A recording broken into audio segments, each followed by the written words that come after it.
Welcome to the Vincent Hurricane.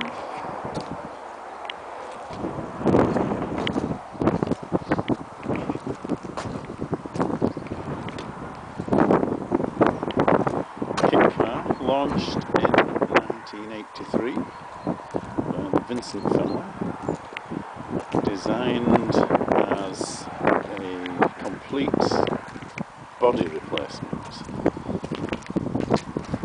for the Triumph Spitfire or GT6.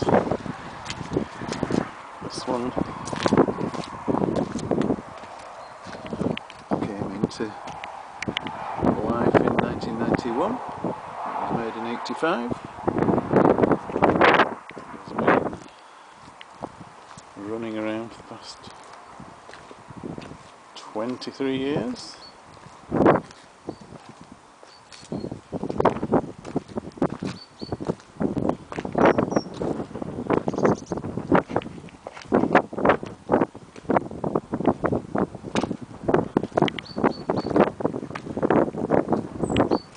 Use all the original components. It's a kit car with boots and wind up windows.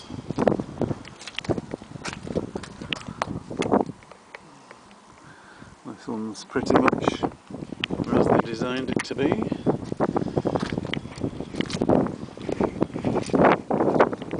Pretty box standard really. Still based on a 4-cylinder Mark IV Spitfire.